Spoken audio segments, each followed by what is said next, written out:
Hello, this is Paloma. I come back with the story the sky is telling for the next few days in terms of the astrology.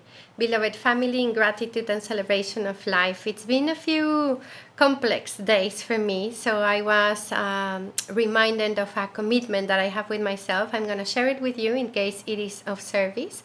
It's a prayer, really.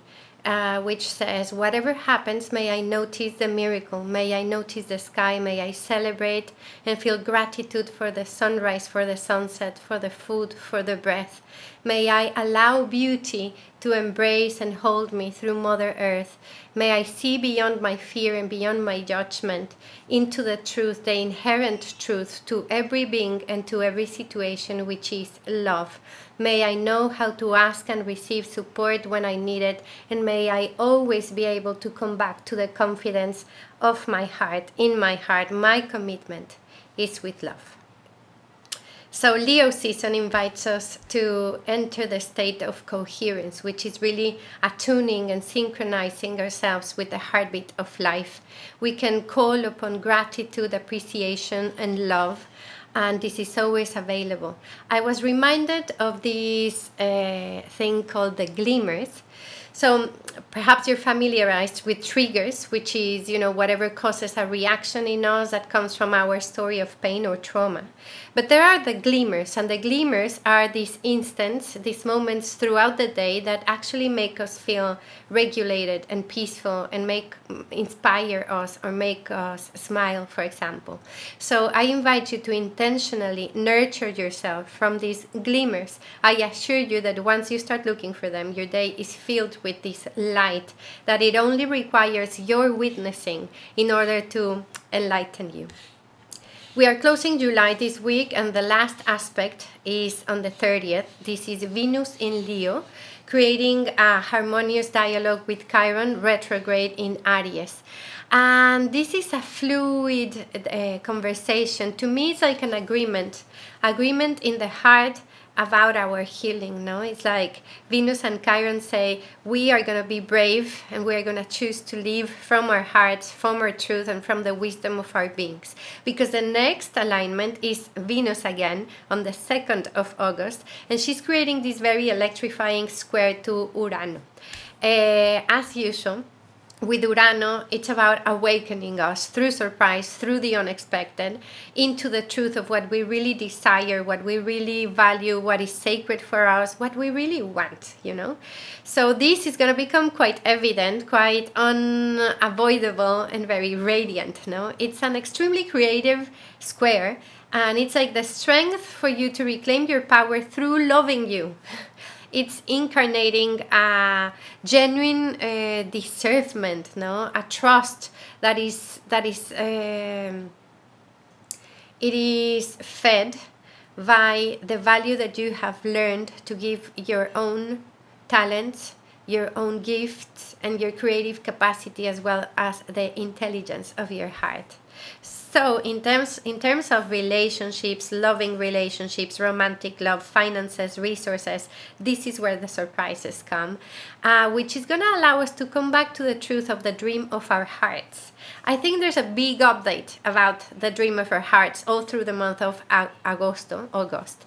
So maybe the surprise is really just becoming aware that you don't care that much about what you used to care, that you don't wish or desire what you thought you desired, and that this longing for freedom is really the path. And by freedom, I mean inner freedom, the emancipation of your own limiting patterns or relationship patterns, so you can enter another dimension of your way of relating to others and to life and to yourself. And that's when we get to the new moon in Leo, which will be perfect on the 4th of August, on the 12th degree of this school of the heart. Before I enter the specifics of this new moon, August, it's a month of contrast. I do want to say that I feel like there's a very accelerated timeline in the invisible realm that is really realigning us with new paths. And there's another timeline which is more in the 3D, like regular life kind of energy that goes really slow, where nothing's going to happen like we planned or like we expected. So we're going to have to manage in a very mature way our frustration and have strong faith and trust in the wisdom that guides us from the inside towards the outside, versus the other way, no, living from the outside to the inside, which is really not the idea with this energy. This is one of those months that it's gonna really, like, at the end of the month, we're going to be so different, and we're going to be at the threshold of the beginning of eclipse season. So I would say focus your energy in taking care, purifying, organizing, and nurturing yourself, your energy. The temptation is going to be to participate emphatically in every project, discussion, idea, fight. And it's really a month where we're going to have Mercury retrograde for most of the month. And this is already asking for a more contemplative, reflexive state. So, and other alignments that I will speak to later on. But let's just take advantage of this pause and recalibrate and sort of be intentional about where we want the flow of our vitality to go with discernment and with connection. Okay, new moon in Leo. This is a radiant, big, passionate, and truly filled with love seed. No, this is where the actual contrast begins, because the beginning of August is about this. It's about calling upon the strength of your light and seeding the splendor, the radiance of your being in your own heart, because this is from where everything gets energy in your life. You are the sun of your own life. You are the source of energy for every scenario of your life. We are light concentrated in the state of particle. You know, we incarnated as this finite expression. In truth, we are in the journey of an infinite being, which is your soul. Remember, no, that we are light. We are to the core of ourselves. We emanate even more light than the sun of our system in an invisible frequency. We are light. No? And this new moon is an invitation to radiate our life, to give voice to our hearts, to be the song of creation. Leo is a school that stewards the heart, the fourth chakra, you know, this space that integrates the energy from above, the energy from below in the center, where our will and our sense of self allow this individuation to be, this becoming who you truly are, that has been the destiny call through the North Node in Aries, finds the authentic expression and the creative sovereignty in Leo, which is the sign of the personal royalty, really. It's the Christ child. It's the joy of living, the celebration of existing and creating. It's an energy that is meant to be seen. But in truth, the most important witnessing that Leo needs is its own seeing you, seeing me. It's about being able to look at ourselves with such love that allows our greatness and our beauty to truly emerge. This can be lived from the ego, yes. This is a big test with the Leo energy, that sometimes we radiate or glow in order to receive this attention from the world, from our family, from our partners, you know. We are looking for external validation in order to feel the right to be and to have purpose in our creation, when in truth this is the big test that we go through the fire of Leo, because the universe is witnessing itself through its creations, and so are you. And the sun does not discriminate who he's gonna share his embrace, his light, his warmth with. The sun simply shines because it's in its nature, and then the magic happens, life happens. And there are dreams of the ego and there are dreams of the heart. So which dream are you walking with? What this moment brings is truly courageous, brave energy, inspired and motivated energy. So if you were feeling like you were lacking trust, this can be your seed, the seed of radical trust.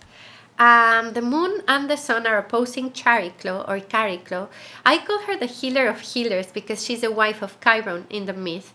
Her energy from Aquarius is holding space with grace, compassion and beauty in the school of the future and community for our yeah, just for our light to emerge so we can feel safe to be who we are and to have space for the diversity of songs that will emerge from this new moon. She's a midwife of the soul. She appears and she's really strong when we are moving from one consciousness into another, and this is the case.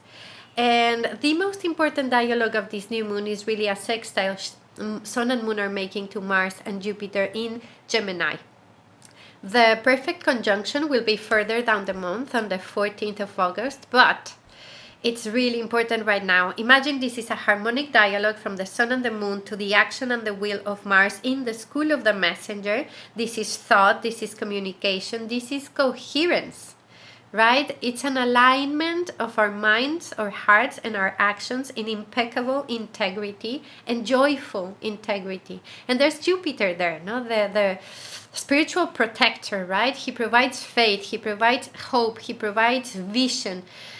I was thinking about Jupiter in Gemini, how he's said to be in exile because he's the farthest away from the sign that he actually reigns, which is Sagittarius.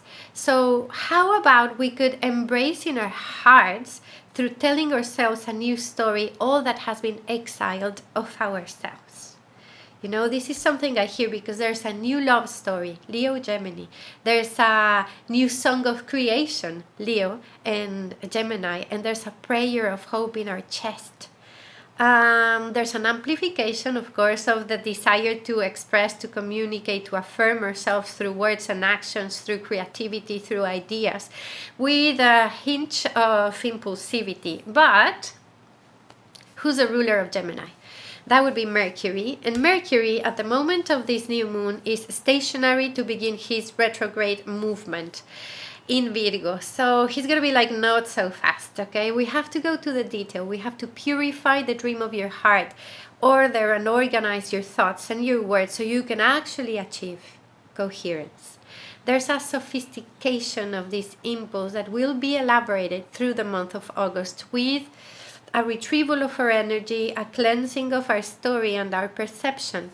In fact, I see it like, let's just go beyond the story and rewrite the mythology from our hearts, from the truth. And this is a truth that perhaps the small mind will not be able to understand immediately. There's also the Sun and the Moon weaving a trine to the North Node in Aries. So this is the destiny calling. This is the moment. You chose this before you came here. It is a time to reclaim your birthright to shine. And with this creative expression, give strength to the world as you reclaim your power. You know, it is with deep humility and with unshakable confidence. And there's also Venus, which I think is quite important in this chart. Venus is on the 29th degree of Leo at the moment, and she's receiving a Yod. It's like the finger of God. In one side we're going to have Pluto and the other one Neptune. She just had a square with Uranus, remember? So this is really beyond what our small minds can comprehend. It's really an update of the codes of the heart that is transforming and empowering, at the same time dissolving and freeing. It's so big because Pluto is transformation and elimination, and Neptune is dissolution and the dream world of spirit. So they're all talking to the heart of hearts, Venus, in this anaretic degree of Leo. I think the dream of our hearts is to create, through singing, a new melody that blooms in light, your light. It's a big yes in your heart. And this yes is going to require patience, grounding, and steadiness during the month of August. But, you know, for all means, just connect with this expansion, because this is what I see in August. Expansion, big expansion, and then there's going to be a contraction. And this is really the movement of our hearts, is it not? So there is this moment with the new moon where there is this wide feeling in our hearts. This is robust, vigorous energy. And then at the middle of the month, we're going to have a contraction that will, in a way, recalibrate and settle this energy inside of us. And by the contraction, I mean Mercury retrograde, and there's also a square between Jupiter and Saturn that I will speak to in a later video. But there is a purifying the intent and organizing your energy in all of your bodies. And please don't let this diminish the enthusiasm. On the contrary, know that this seed of the new moon is being held by a sky that is in the widest way elaborating a fertile ground for you to bloom, for your song to be sung. I wish for you a beautiful, I don't know if this word exists in English, fulgurous, radiant, diamantine new moon in Leo, in gratitude.